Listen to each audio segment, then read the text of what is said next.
we're going to start by assembling the flute. So we're going to grab our head joint, which looks like this. And then we're going to grab the body of our flute, which looks like this. And we're going to make sure we don't apply any extra pressure to the keys or the rods. So I like to hold it up here at the top. And then you're going to take your head joint and you're going to gently slide it in. And then there's an arrow on mine and then the logo. So that lines up. I don't think you could see that, but I also will line up the middle of these keys is going to go with the middle of the tone hole. So I look down, or you can look this way too, so it's a little off-centered. And then we're going to grab our foot joint. Again, not applying any extra pressure to the keys or the rods, so maybe on the bottom or the side. You can also press down your C sharp key, and you can slide it in like that. Again, gently slide it in.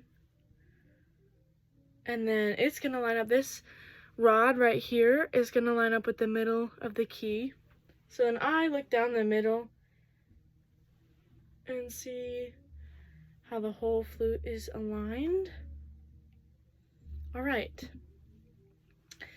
So for the embouchure on flute, we're going to say the word poo, poo, and then without making any actual noise with your voice, you're going to break the seal of your lips with just air.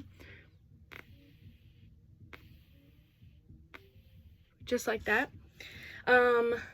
So your bottom lip is going to kind of pout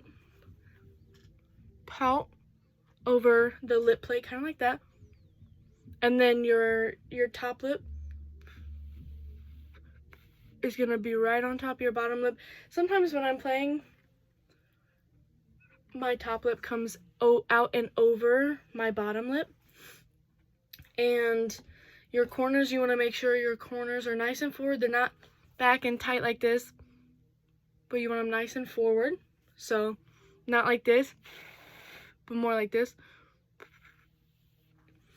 And you want to make sure that your teeth, that in here, there's space between your teeth, especially in the back, creating space, and in the front, also having space. And your jaw, you don't want your jaw to be too far down, so you don't want to play like this, but you also don't want to play like this. So you just find a comfortable, right in the middle kind of feel. And then your throat, you want to make sure that you keep your throat as open as possible, kind of like if you're speaking in a really low voice. So you want to create a lot of space down here and also just in your chest cavity. So when you're playing in different registers, if you look at your hand and you kind of think of the strike wall being your hand, you're kind of aiming the air here for low notes, and then as you ascend into the higher registers, you're aiming your air a little bit higher. So maybe your low registers here, and then middles here, and then your high registers there. The physical factors that happen when I play higher, my top lip will start more out and down over my bottom lip. So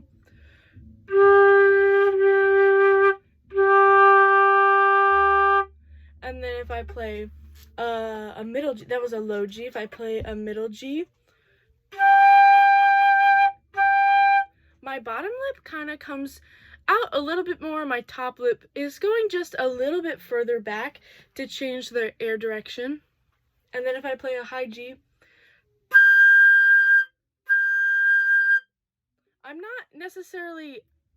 I'm still hitting the strike wall, so my air isn't aimed so high that it's completely missing the strike wall.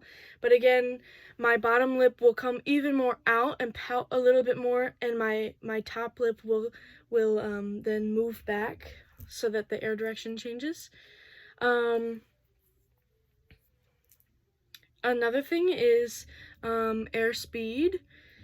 So with intonation on the flute, if I'm not blowing enough air or I don't have enough stomach muscles working, and let's say I'm playing that low G again,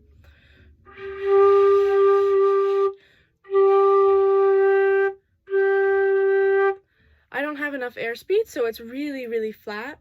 But if I have too much airspeed and the airspeed is too fast, then it's really sharp. So you have to find the middle ground of where your airspeed needs to be on each note, really. I guess I played middle G, but if I play low G and it's still really sharp. So now I'm going to try and find the center and where my airspeed needs to be for this low G.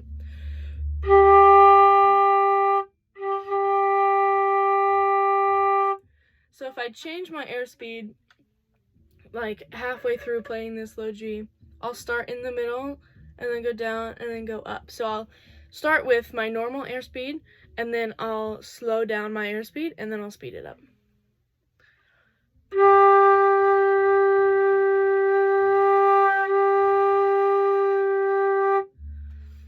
So you can hear the difference, and that will happen on really any note that you play.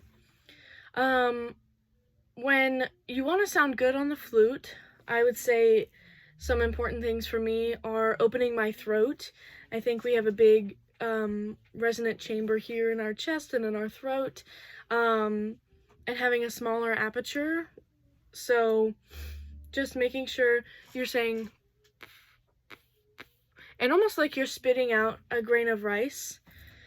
For projection, you again have a faster airspeed, but you don't want to go really sharp. So you almost just have to find more resonance in your sound, which I think happens when you open your throat. And you focus your sound more, which for me, focusing my sound more means that my aperture needs to be smaller. So I can play my low G like this.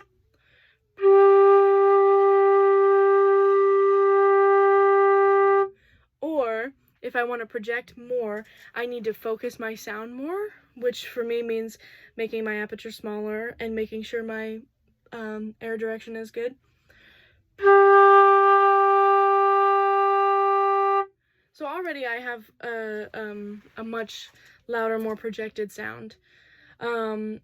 Musicianship on flute is difficult because we're really worried about tuning, and so I would say the ends of phrases are really hard, which is a big part of playing really musically. So a struggle for me is at the ends of my phrases, I go flat or I'm just out of tune. So thinking about when I'm ending a phrase, about thinking of having a more ooh sound in my, or ooh shape in my throat, and maybe lifting my chin a little bit. Another thing for musicianship is adding vibrato and changing the speed of vibrato, which is also something I still work on. And I recently learned that when you're playing softer, a faster vibrato would be better, because it just keeps your core more supported, and it supports the sound more. And then to play louder, if you want to sound louder and project louder, even using a wider, less tight vibrato would be really good. So we have the head joint right here, the body right here, and then the foot joint right here. And then we have our